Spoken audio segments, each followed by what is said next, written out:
My name is David Nusz.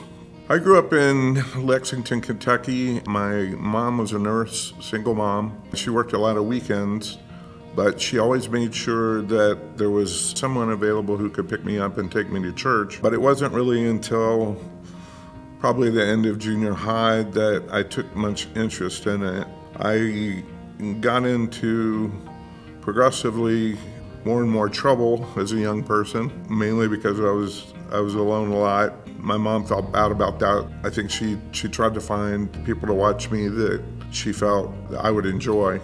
And I did, but sometimes too much. They were friends, but they were friends that were 5 or 6 or 7 years older. So anyway, we got in a lot of trouble together, and that progressed to the point where at some point I got into some pretty serious trouble and was looking at some significant consequences. And so I think that was kind of a wake-up call for her. So she took a more concerted effort to get me involved with and introduce me to the couple that was leading our youth group at the church. And they were amazing, and so I got very involved in the youth group and the church, and as a young person was given the opportunity to do some preaching on Wednesday nights. It was a fairly legalistic church, no dancing, no shorts. We got dressed up every Sunday, shirt and tie. But I went there, and I did definitely develop a relationship with the Lord at that point. I've seen God's sense of humor, I think, in my life, and have a tremendous respect for the joy He can bring to people by putting them in situations in the most sort of unpredictable but amazing ways. I'd had a kind of a long sabbatical from my relationship with God, prodigal journey, somewhat typical, but mine was very focused. So at the time, I think I owned a nightclub. I was involved in a lot of activity that I'm not very proud of now, but went on a mission trip to Africa, and came back and just felt like I needed to make some significant changes.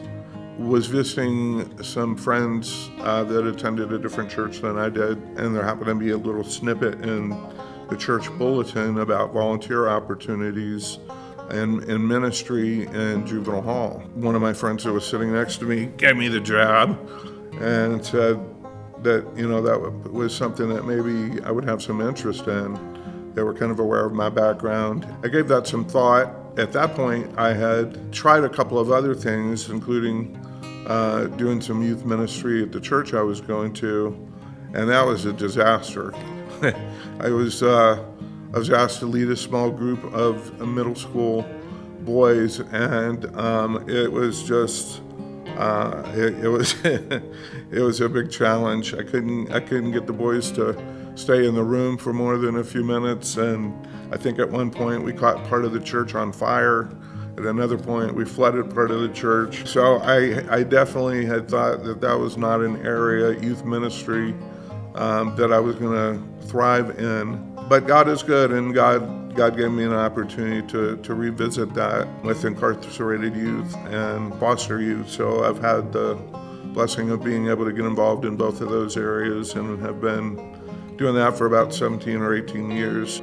We do church services and Bible studies. It's as close to, I think, what maybe my impression of the early church might have been, because you have young people that come and they come voluntarily, and they have other things that they could be doing at that point rather than attending these activities. So it's their free time. They have to earn the time to be out. But they come in, and for an hour and a half, it's very peaceful. So they're sitting next to each other, and sometimes in groups that would not at all get along on the outside, and may have been shooting at each other in the month beforehand. And then we also have probation staff that attend reluctantly for the most part. So it's opposite. We have kids that come to church that want to, and adults that come to church because they have to. But for an hour and a half, they have just an amazing time of peace all together. I've seen some great things happen, and a lot of movement in that.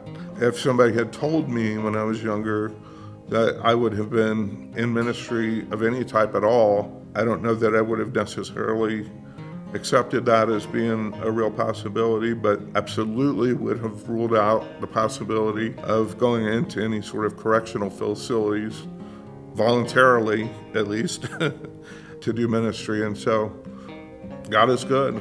God is good. And sometimes will put you in situations where your prior mistakes in life can be used to His glory. And so I can definitely attest to that. That's been the case in my life.